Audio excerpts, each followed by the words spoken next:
Please join us in the Pledge of Allegiance.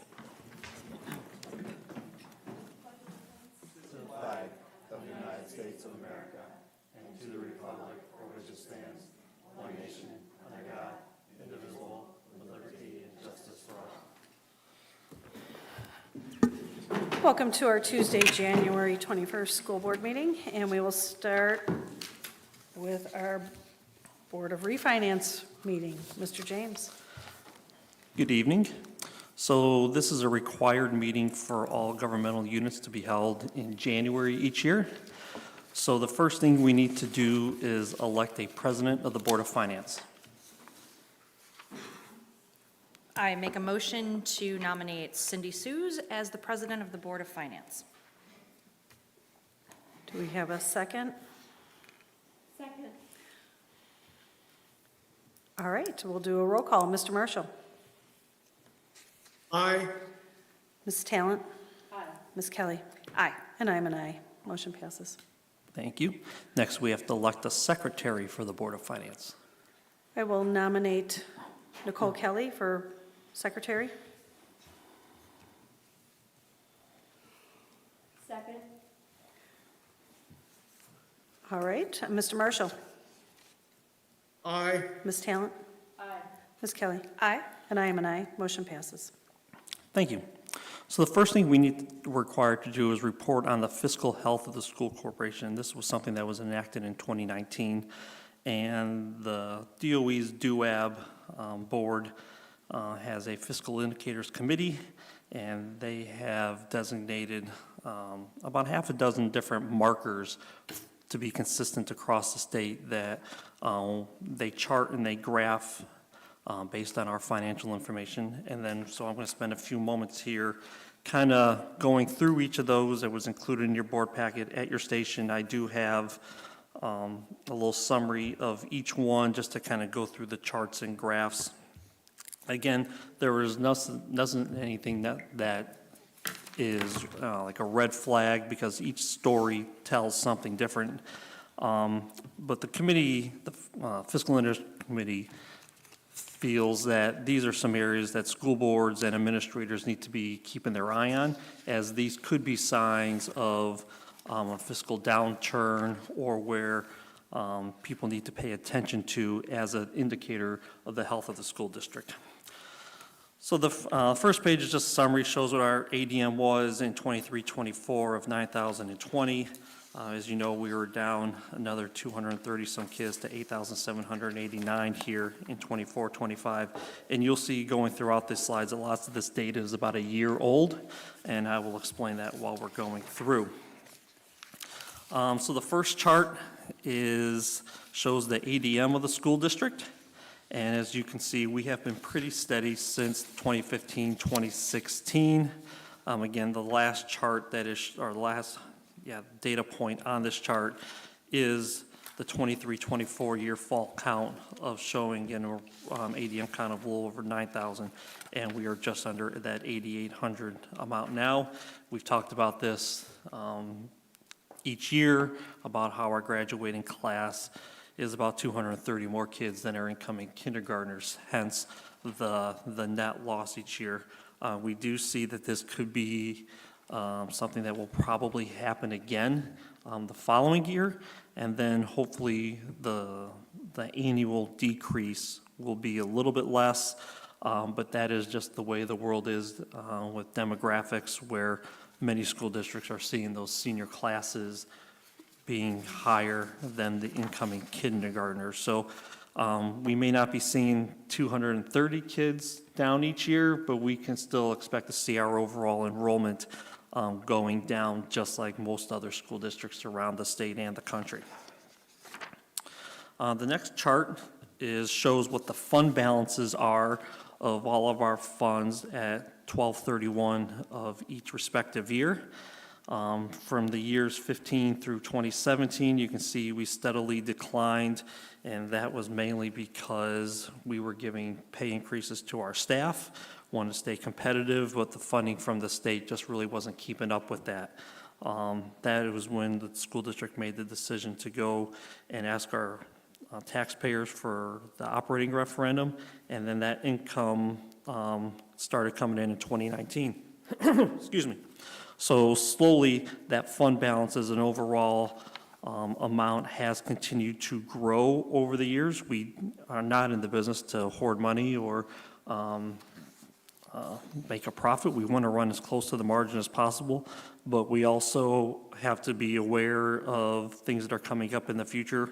So, excuse me, again, on this chart, you will see that our December 31st balance in 2023 was about $12 million higher than it was at the end of '22. However, one of the reasons is that we sold bonds in '22, and then we weren't spending the money until 2023 and into '24. So we got the cash, then we were spending it down. Additionally, as the board knows, we made a conscious effort to make sure that we held money back during negotiations in 2023 because of knowing that the new money that we were getting here for the 24-25 school year was going to be less of an increase from the state, and we want to make sure that we can still give raises and offset costs for our staff, knowing that we're also experiencing health insurance cost increases, and we needed cash on hand to address that. So that's why that amount is higher. At the end of 2024, we are still around that $59 million total of all of our funds all in. But, just to note that some of those funds are they're construction money, they are food service dollars, they're things that cannot be used just for the regular general operation of the school district. But it does show that we have a healthy fund balance overall. The next graph shows the revenue and expenditures for each year, and then in yellow, it shows whether or not we operated at a positive or with a deficit. And again, sometimes these graphs can be deceiving. I'm not going to spend too much time on the history, but if we just look at, for example, 2019, it looks like we were $10 million to the good, of which we were, but similarly, as we mentioned earlier, we sold bonds that year, and then we're using the bond money in 2020.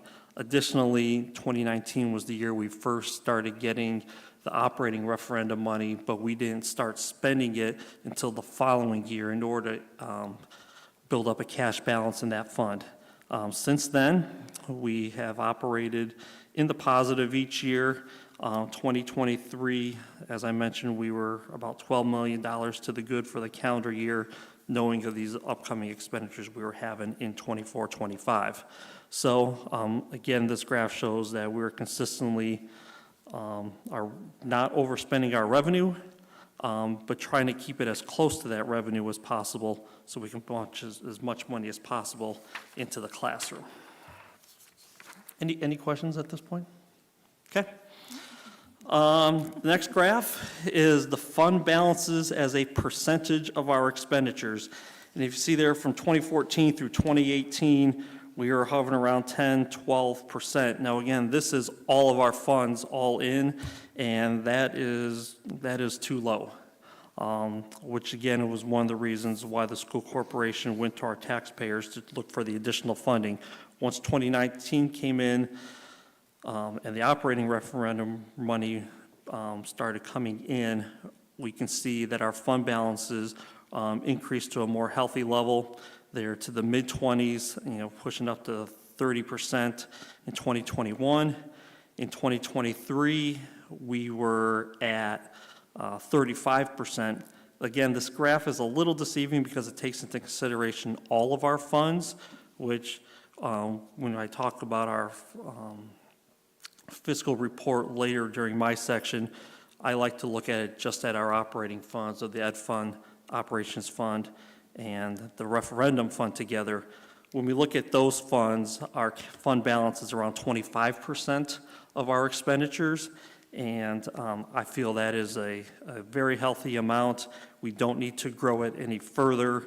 Our Ed Fund, we like to keep that 10, 12, 15%. That's payroll and bennies. It's pretty straightforward.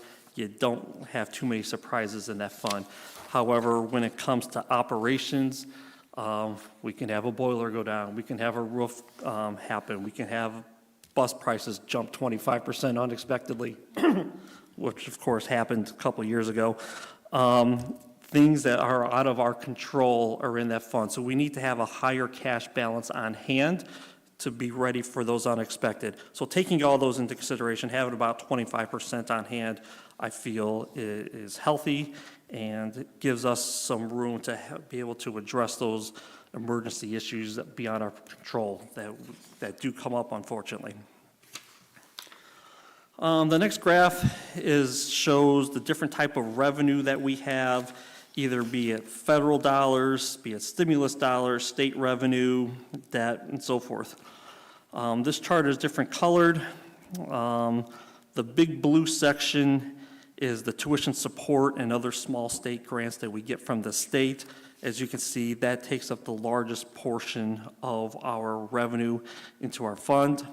The pink or the orangey salmon rusty color on the bottom is other local revenue, so that would be property tax dollars that we get from our taxpayers for regular funds. The light blue represents the operating referendum, and you can see that money started coming in there in 2019. The purple, you can see that was a steady amount from the beginning of this chart in 2014 until 2019, and then it dropped. And that is because that is the money that represents what they consider other local revenue. And the majority of that money was the old Westlake Co-op, which ran through our books. And that was dissolved around that 2019 time. So once that went away, the amount of revenue that ran through our financials dramatically decreased in that category. So now it was lunch money, textbook rental money, just other miscellaneous local revenue. Well, in 2021 and into 22, there was a lot less lunch money because there was a year or two there where everybody got free lunch, so there was less money that came in for that. And now the lunch has come back, however, textbook money has gone away. So that category will be smaller. But if you look overall, just at the graph as a whole, our revenues are pretty steady. The federal grant amount at the top is steady. I like to see that it is going up instead of trending down, and we can then plan and spend those dollars into the classroom accordingly. The last chart is for school districts that have an operating referendum, and this kind of just wants to give the school board and the public just an idea of how dependent each school district is on that money in case it would go away. So in the blue chart, you'll see that when this started in 2019, we got about $8.6 million, and then each year that revenue has gone up because we are applying our 17-cent approval rate to the assessed value, and as the assessed value of properties go up over time, the revenue that comes in over time also increases. Now, conversely, so do our expenditures, so it's not that we just have a big windfall here. That being said, currently in 23 and 24, we get about $11.5 million into our operating funds from the operating referendum supported by our taxpayers. We are very appreciative of that. The orange line chart shows what percentage of our revenue that is. That, again, is a little misleading. There it's showing we're in the 7 to 8% range. But again, that takes into consideration all of the funds on our books. If you're really just looking at our operating funds of the ones I mentioned earlier, the referendum money is about 11 to 11.5% of our revenue. And so we are pretty dependent on it, and we are thankful for our taxpayers, and we look for their continued support in the coming years. So overall, I like to report that there are of the indicators that the Fiscal Indicator Committee has designated for us to talk about. There is nothing on any of them that really show a red flag for us, and they appear to show that we are in good financial health moving forward. So I'd ascertain any questions or any clarifications you might have on any of these. None for me. No, I'm good as well. Okay. All right, the next part of the Board of Finance meeting is to review the investments of the school corporation. We do not do any formal investing at this time. We are rather limited by Indiana code. It has to be low risk. We can't put money in mutual funds or the market, as tempting as that might be. However, on this page, I do summarize the interest that we earn from the dollars that we have at our two local banks, Centier Bank, which is where the majority of our money sits, and at People's Bank, which runs our payroll account. And I'm glad to report that here in calendar year 2024, we earned just over almost $2.1 million in interest for our funds in-house. Again, that is not anything, no formal CDs. It's just we get a good rate with our funds. I think we're generally getting around 5%. We are thankful to our local banks, Centier and People's, for when those interest rates go up, that they pass down those rates to us as customers as well. There I've included the prior years. I was really ecstatic in '23 when we earned $1.3 million. But we've superseded that by about 50%, where just in '21 we earned a total of $32,000, and here we're at $2.1 million. So it's all dependent on interest rates, and so it all depends on what size of the fence you're with at the time. Yes, interest rates go up, that means things cost more, and maybe the economy slows down, or maybe the home sales aren't as much. But from a school district, we're benefiting from the higher interest rates there. So they go hand in hand. Okay, the next thing is something new that we have not done in prior years, and we are now required to annually adopt or annually certify our micro purchasing threshold. And back in May or June of 2024, we raised our micro purchase threshold to $50,000 because that's what the federal level is now. And that means that for using federal grants, anything up to $50,000, we're going to get 3 quotes for. And we've already set this as our threshold, but somewhere there's language that says that we annually have to certify this amount. So I seek your approval on the resolution that was enclosed in your board packet to self-certify the micro purchase threshold of $50,000. I'll make a motion to approve that. We have a motion from Ms. I'll Kelly. second that. And Mr. Marshall is the second. And we'll start with you, Mr. Marshall. Aye. Ms. Talent? Aye. Ms. Kelly? Aye. And I am an aye. Motion passes. Thank you. My next item is to seek your approval for the annual investment policy resolution, where it resolves that we will keep our banks with Centier and People's, and that the interest from such investments will be deposited into our operations fund. So I seek your approval for that. So moved. Motion from Mr. Marshall, and I will second that. Any discussion? Mr. Marshall? Aye.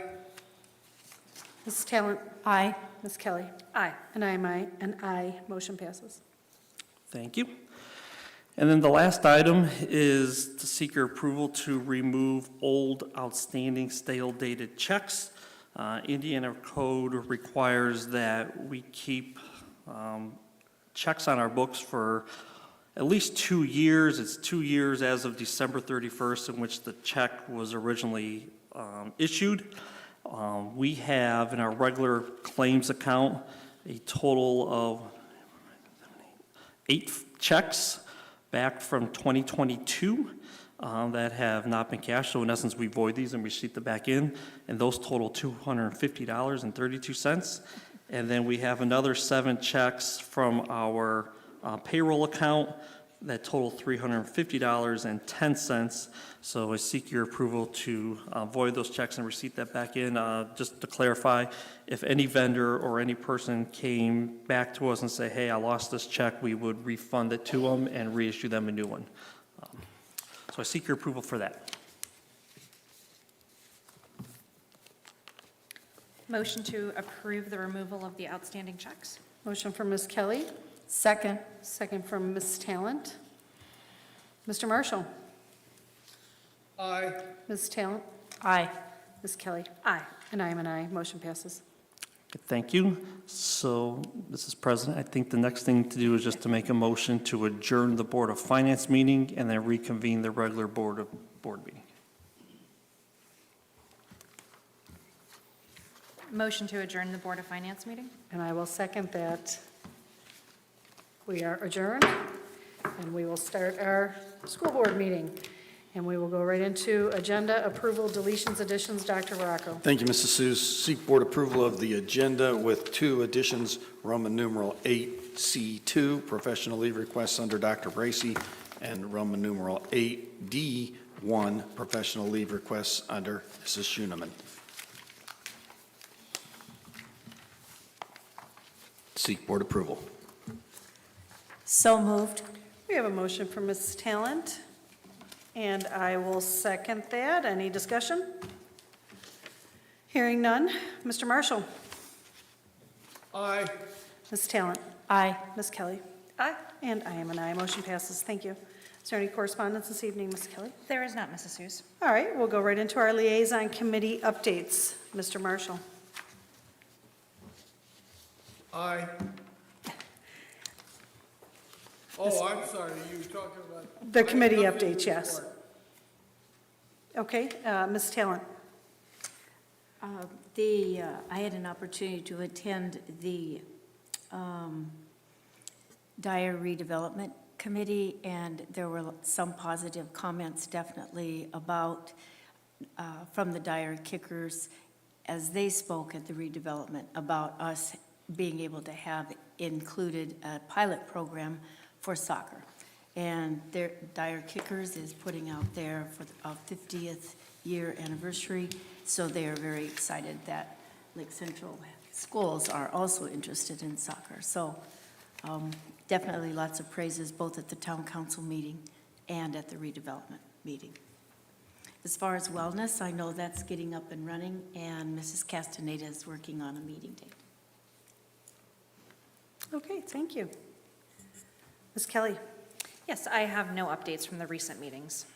Thank you. And the only update I have on my committees is Dollars for Scholars. It is the annual senior, it's time to apply for those scholarships that we'll be giving away in the fall. So that will be on February 5th, immediately after school in the LGI room for any senior graduating in May. So, and if you can't attend that, please see Mrs. Resnick, and she'll be able to guide you. And we'll move to our official school board business topics consent agenda. Dr. Varacco. Thank you again. Seek board approval for the minutes from our executive session, as well as our special board meeting and our regular board meeting from 2 weeks ago. Also, seek board approval for the claims, payroll, and extracurricular expenditures you received in your packets last week. Motion to approve those items? We have a motion from Ms. Kelly, Second. second from Mrs. Talent. Any questions or discussion?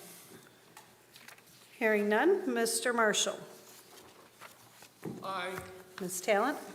Aye. Ms. Kelly. Aye. And I'm an aye. Motion passes. And I know there's no public comments regarding our action items, so we'll move into our official school board business topics regular agenda. Dr. Varacco. Thank you. My first item is to seek board approval of the board policies that we reviewed at last meeting's work session. That was held 2 weeks and a day ago, 15 days ago. I won't go through the individual list. We did walk through the changes that we were making or the technical corrections that our board policy company Neola made. Seek board approval of those 10 policies collectively at this time. Move to approve. Motion from Mr. Marshall And I will second that. Any discussion? Hearing none, Mr. Marshall? Aye. Ms. Talent? Aye. Ms. Kelly? Aye. And I am an aye, motion passes. Thank you. My next item is to seek board approval for the realigned school boundaries. This is back from our presentation in December of 2024. The presentation itself has been on our website for a month. I have answered a handful of email and phone calls from folks, mainly people who want their child to be able to continue at the school in which they attend, a couple others who are interested if that means that we'll have open borders again. I'll get to that piece in a second. But I do want to share that when we get to May, students who are being uprooted, we will take them for a tour of their new school, similar to what we do currently for fourth graders. So our fourth graders get to walk around their new middle school for an hour or two prior to being sent there permanently. We'll do the same for those other folks. They may or may not want to participate, but we'll make it available to them so they can meet the principals, meet the counselors, and get a feel for the new school. Does not say action item on our agenda, but I do want the board to approve this piece. All right, do we have a motion? Motion to approve? We have a motion from Ms. Kelly, Second. second from Ms. Talent. Any discussion? Hearing none, Mr. Marshall? Aye. Ms. Talent? Aye. Ms. Kelly? Aye. And I'm an aye. Motion passes. Thank you. My final item this evening is just to give the board a quick legislative update. You do have an updated outline before you. Mr. Marshall got it through email. The biggie, of course, is Senate Bill 1. That's the property tax relief bill. I want to again share with the board and our public that any bill on the Senate side, numbered 1 through 10, is considered a priority bill. Those bills pass in some form. On the House side, anything between 1001 and 1010 are also priority bills, and they generally pass in some form. Remember also, though, that we're 2 weeks into a 4-month session, so at this stage, all bills are just drafts.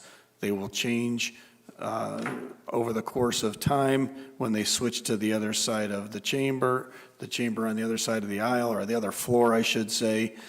They can change, and then when they meet in joint committee, they can change back. So we just have to keep our eye on what the language is, what's going to help us, what's going to be problematic.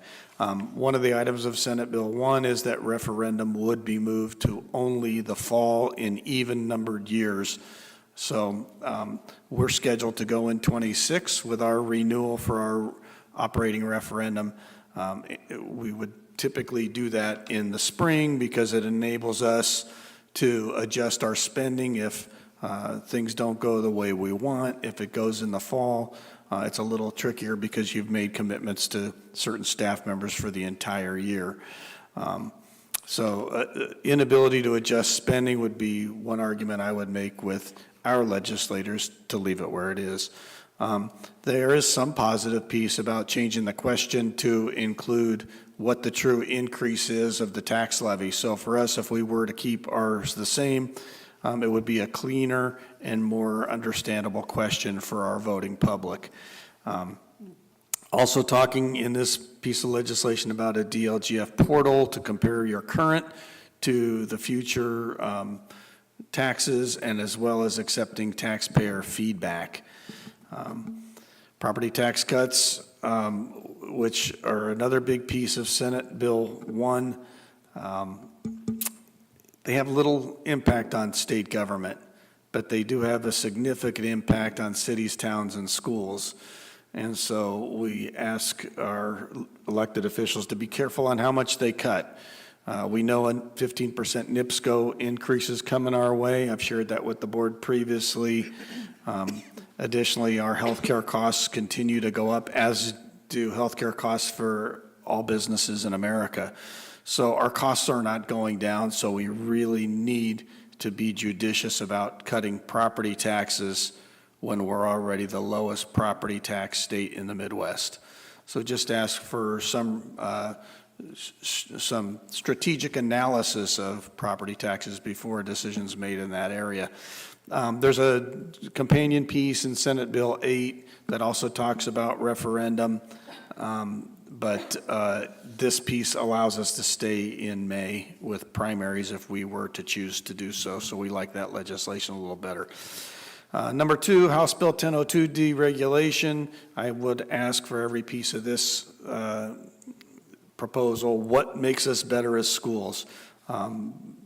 Representative Benning talks about removing 135 pages of expired provisions, about 60,000 words from Title 20. Title 20 is all things education in the state of Indiana. One thing that does make you squint, it does remove all requirements for the Secretary of Education. No experience as a teacher or administrator required, no requirement to be an Indiana citizen for at least 2 years, no advanced degree requirement. I would just challenge people that if you're going to court, you usually don't just take somebody with you who is interested in the law. You usually take someone who's trained in the law. So we would ask them to look at, again, using some restraint on that piece. Additional repeal of requirements, there are pieces that stay, AED, CPR, stop the bleed training. They are part of the initial licensing, but if this were to go through, they would not need to be renewed over the course of time for teachers in Indiana. Number 3, House Bill 1501. This is one that's, again, stayed pretty vague so far, regionalized transportation program. The specific language in this bill says that those corporations that have lost over 50% of their students to transfer, they have to participate in a centralized school facilities pilot program that will last for 3 years. If you're following the other piece of legislation, House Bill 1136, Gary and IPS are the large districts that have had 50% or more students transferred out. The legislation thus far does not factor students transferring in from outside of your district. They haven't factored in performance. If you look at Wanata, Indiana, which is just east of Valparaiso, they're in this trap too because they have students that transfer to neighboring districts for extracurricular opportunities. But their student performance is good, and if they were to turn into a charter school, they'd still be the only school. So all they are doing is taking away the public school option from the residents of Wanata. The other piece, about taking the transportation and other operations money through House Bill 1501 and spreading it to charter schools, it doesn't help people operate when the schools that are losing the money barely have enough to cover their costs now. So it's important that we make sure we don't raise the water level for some people and drain the river for those other folks who are still trying to get by, that being our friends in Gary. And then districts who need to upgrade facilities, we could argue that some of the districts are unable to pass referenda. Sometimes they're unable even to issue general obligation bonds. So by having a proliferation of charter schools just means more facilities to maintain. And for a city, it means more buildings and places to upkeep. So we need to go back to the Kernan Shepherd report, look at some of the good work that was done there about fewer facilities and making those fewer facilities really outstanding. House Bill 1230 and Senate Bill 287 is legislation on partisan school boards. This has not gotten too much, hasn't risen my temperature over time. It seems to be on there every year. The one piece that the board might be interested in, though, is the Senate bill side requires you participate in a primary. So you might have competition in a primary because you're going to run as a D or an R or an independent, but it also includes an increase to your compensation of up to 10% of a beginning teacher salary. So you might root for that Senate bill.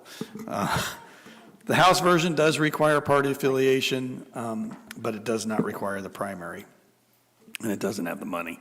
And then my final one tonight is the Senate Bill 146, which changes the tag to a TIG, the tag being the Teacher Appreciation Grant, to now what they're calling a Teacher Incentivization Grant. This bill would change how teachers get the money. Right now, we give money to people for being effective and highly effective. This grant, if it passes, would reward teachers who teach certain things like special education, ELL, if they mentor another teacher, or if their students demonstrate some kind of significant student growth, which is yet undefined. This bill, for me particularly, is problematic in a year where they're also sharing that there's going to be little to no new money. So if you picture not being able to give much of a raise and only a few people get new money, that the timing isn't really great to change the Teacher Appreciation Grant to something else that's more specialized. So those are my items for this evening. I will continue to update you as we get into it. As I mentioned before, we're only 2 weeks in, but there's a lot of education stuff being tossed around at the State House, and we'll continue to follow it for you. Any questions about any of that? No, thank you for the update. Thank though. you. Appreciate it. And our Assistant Superintendent, Mrs. Castaneda. Thank you. For my first item, I am seeking the board's approval for the personnel recommendations.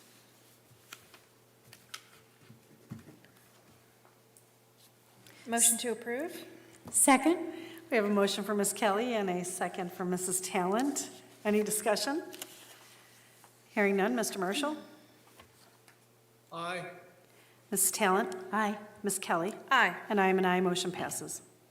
Thank you. For my second item, I am seeking the board's approval for the superintendent's contract. I will make a motion to approve. And I will second that. Any discussion or questions? Mrs. Suze, I have a message from Dr. Malco, who could not be here this evening. She wanted me to read this at this point in the meeting. To whom it may concern, good evening. My absence from tonight's school board meeting is due to my not feeling well. As a result, I will not be able to vote for the proposed compensation package for Superintendent Larry Veracco that is on tonight's agenda.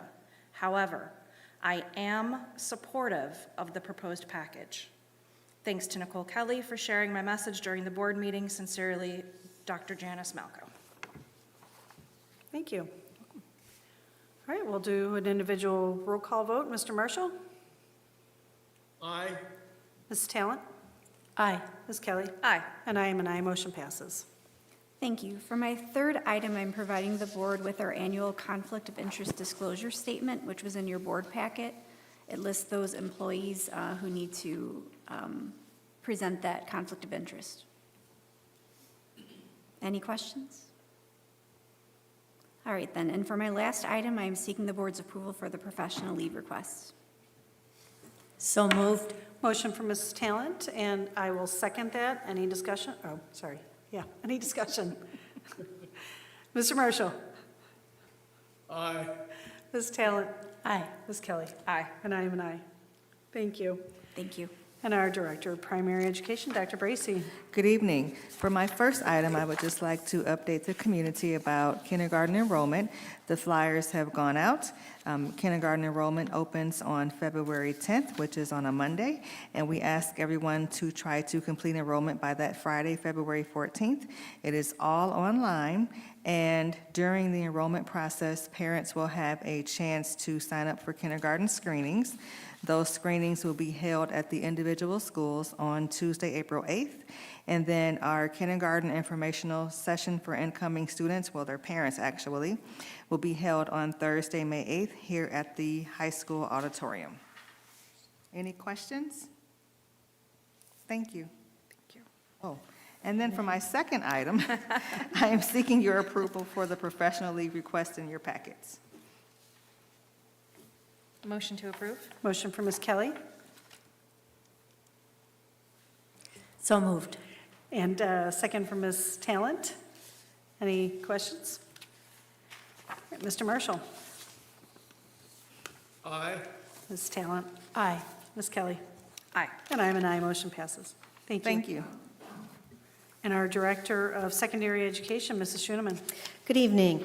My first item, I am seeking the board's approval for the professional leave requests included in your board packet. Motion to approve? We have a motion from Mr. Marshall, and I will second that. Any questions? Hearing none, Mr. Marshall. Aye. Mrs. Talent? Aye. Ms. Kelly? Aye. And I am an aye, motion passes. Thank you. For my second item, I'm seeking the board's approval for the field trip requests also included in your packet. Motion to approve? Motion for Ms. Kelly, Second? second for Ms. Talent. Questions? Hearing none, Mr. Marshall. Aye. Ms. Talent? Aye. Ms. Kelly? Aye. And I am an aye, motion passes. Thank you. Thank you. And our Director of Student Services, Mrs. Gramala. Thank you. I just have an informational report, and Mr. Marshall, I have to apologize. I should have emailed this to you. I will send you a copy after the meeting tonight. So I wanted to update the board on our annual student count. Typically, I also have our results-driven accountability data to share, but the Department of Ed hasn't finished that for this year yet, so that will be a separate report. So we completed our annual child count on December 2nd this year. December 1st fell on a Sunday. So as a reminder, our student count determines our APC funding and also contributes to our census data for our Part B special education grants.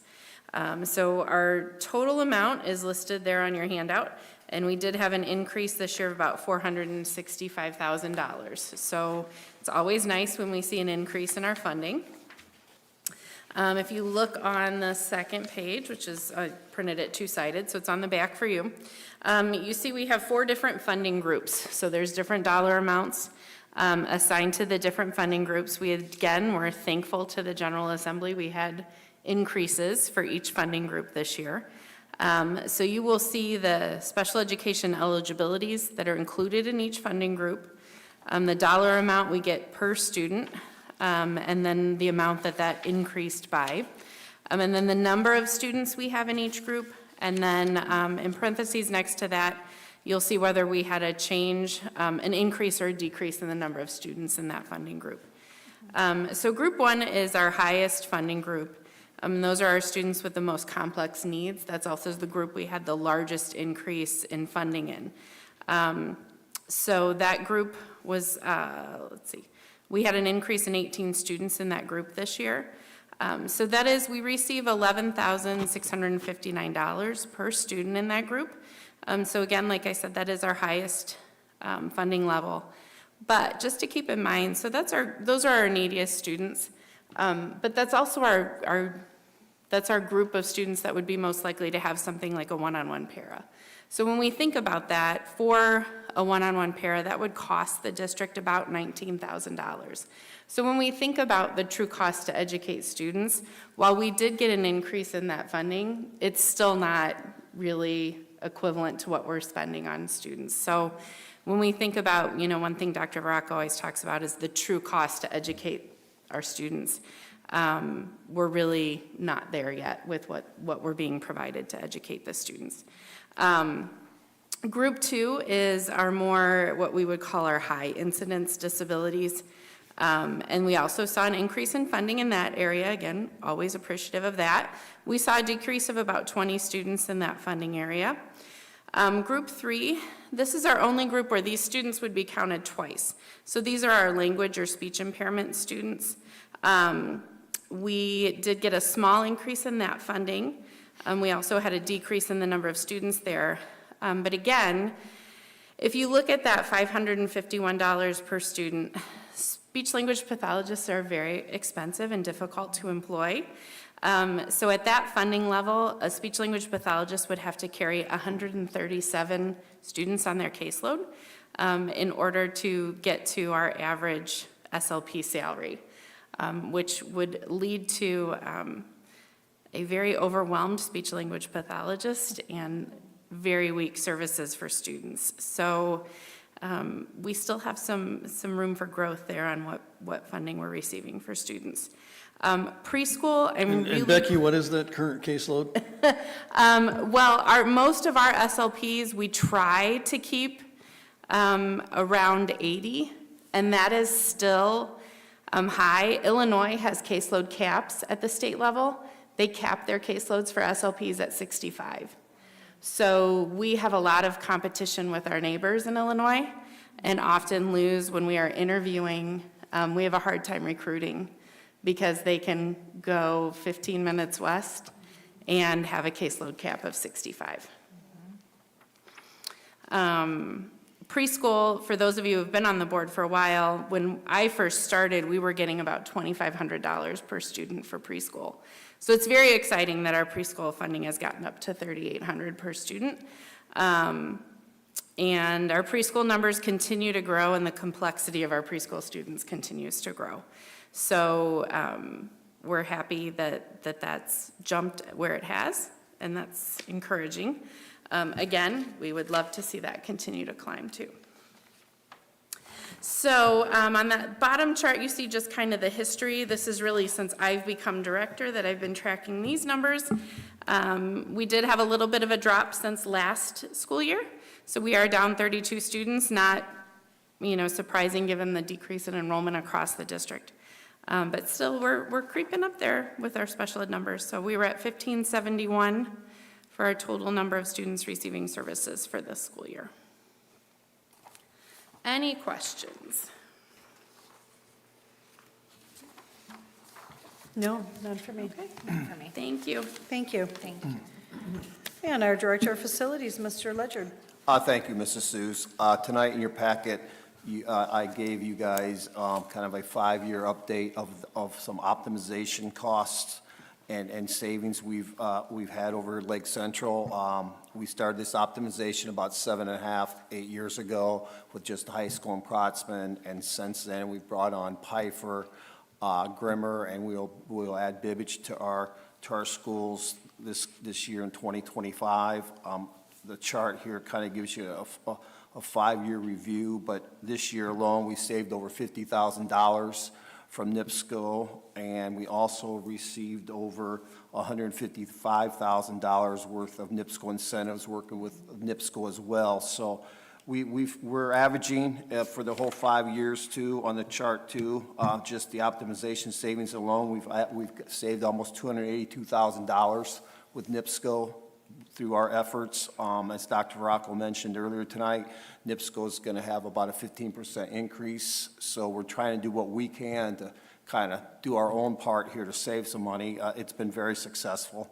In your packet tonight, there's 5 checks. We got incentives back from the Bibbage project working with NIPSCO and our team for $9,500 of a gas incentive for Bibbage. I'm sorry, for the freshman center gas. The freshman center electric, we had over $48,000. Bibbage lighting was $1,400. Bibbage chiller was over $18,000, and the Bibbage HVAC renovation itself was over $76,000 of incentives. As I said, we added Bibbage to our list for this upcoming year. We hope to see a lot of savings on Bibbage as well because of the HVAC improvements we did this summer, as well as I think we're going to see a better high school savings as well with the HVAC improvements we had at the freshman center.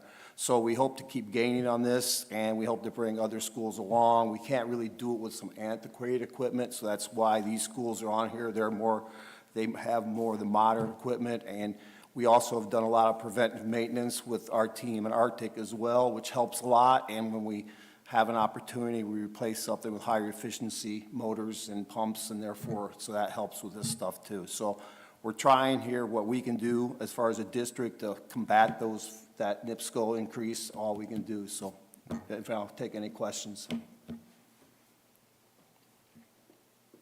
No questions. No questions, but thank you for doing all that and getting these checks back to us, so. A lot of work. Checks are good. Checks are Yes, good. checks are good. Rob likes those. And our Director of Business Services, Mr. James. Thank you. So my first item on my agenda is to give our quarterly financial report. So we're here in January in the sense that we are halfway through this fiscal year of July through June of 24-25. So I have two handouts at your station that you're familiar with. The first one I will touch on, if you look in the top left-hand corner, says Education Fund for cash flows for 24-25. If you look on the very top row of the spreadsheet, you will see this reflects actual data through December 34th with estimated amounts for the 6-month period in 2025. I have run some preliminary numbers for our payroll in January of 25, as that will be a good indicator of what our payroll expenditures are going to be for the rest of the months. We had the retro check in December, then here in January, it will be the beginning of our classified pay increases. So looking at that second pay in January helps us project for the rest of the year. And since the majority of this money is salaries and bennies, as I mentioned earlier, most of these revenue and expenditure amounts are pretty consistent. So just kind of in summarize here, our tuition support on the receipt side is actually the first 3 lines added together. You can see that's, if we add those two together, that's close to a little over 70 million of our, in essence, $71.2 million that is projected to come in. So we are really relying on that tuition support from the state. One of the other things on the receipt part that is unique this year, if you look in the middle of the page in the December column, says transfer from other funds of $714,387. At December 31st, our old textbook rental / curricular materials fund went away, and the cash balance of that fund was then transferred into the education fund. Conversely, all those expenditures starting in January are going to start running through this fund as well. So when we jump to, we started, if you look in the top left corner on July 1, we had about $10.2 million in the education fund. And then if you jump to the bottom right, second to the last column, as of right now, we're looking at about 11.9 million cash balance for a positive of 1.7. Again, 700,000 of that is the one-time money from the old textbook rental fund. So right now, we're kind of projected to operate about $1 million to the good in this fund for this fiscal year, which is a positive. We just never know what those, what our health insurance costs are going to be until we had open enrollment here in December and January. That will affect what our contributions are coming out of this fund. And then additionally, who knows what's going to happen in the General Assembly by the time we get to the end of April. So we're always cautious. We want to be in the positive, and we'll see how we are here. But otherwise, we're pretty steady in our expenditures in the education fund. Do you have any, one other thing I'll point out, top right, in the blue, we show what our percentage transfer from the ed to the operations fund is, and currently we're running about 5.9%. The state wants you to be under 15%, and we are well below that. We push and keep as much money in this education fund as possible to push money to our classrooms and our staff. So just wanted to point that out to the board. So before I go to the next sheet, is there any questions on this one? Okay. Well, as I've said before, really to get a true reflection of the school district's operating, it's important to look at not only our education fund, but our operations fund and our referendum operating fund. And so the next spreadsheet takes all those funds and combines all the activity together. And so then if you look at the top left portion, in July of 24, we had about $38 million in the cash balance between all those funds together. And right now, we're projecting to be about $5 million better at 43. Again, about 700,000 of that is one-time money, so we're really about 4.3 to the good. We'll see what happens here again over the next 6 months. It's been cold recently, and our NIPSCO bills will be increasing. We hope for a mild winter. Knock on wood, the next 2 weeks look pretty good. But those are little things, again, as I explained earlier, we just have no control over. We have no control over what the temperature is going to be from Mother Nature, let alone the rates charged by NIPSCO to heat those buildings. So that is one piece. Our insurance costs increased about 18% this year. But these are factors, as Dr. Veracco mentioned earlier, that are really heavy on the operating costs of any school district that we have no control over and increase at a higher rate than the revenue that we're getting in. So it's important that we have a healthy reserve to offset these challenges that come our way. But the important thing is that we work together as a whole administrative team to address these things as they're coming up in the future, and we generally do not get blindsided by much. We know our enrollment is decreasing.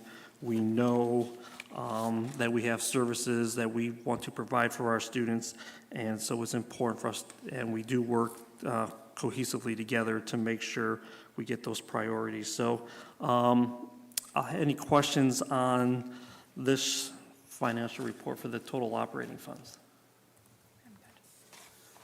No? None. Okay. Then my other item is to seek your approval for the donations that were appeared in your board packet. Motion to approve? We have a motion from Ms. Kelly Second? and a second from Ms. Talent. Any discussion? Hearing none, Mr. Marshall? Aye. Ms. Talent? Aye. Ms. Kelly? Aye. And I am an aye, motion passes. Thank you. Thank you. And I can confidently say there's no public comments, so we'll move right into our board comments and consideration of future agenda items. Mr. Marshall, do you have anything? Thank you, Madam President. I have none this evening. All right, Mrs. Talent. Just everybody have a happy new year and stay warm. All right. Ms. Kelly? No comments this evening, Mrs. Seuss. My only comment is thank you, Mrs. Schoeneman, for showing up at the Grimmers' 50th. It was a nice event. And, you know, not to make anybody feel bad that couldn't be there, but yeah, it was a really nice day. So thank you for that. And with that, we'll move to our board calendar, future activities. Dr. Baraka. Thank you. Our next board meeting will be here on Monday, February 3rd. Thank you. Thank you. Do we have a motion for adjournment? Motion to adjourn? Second? We are adjourned.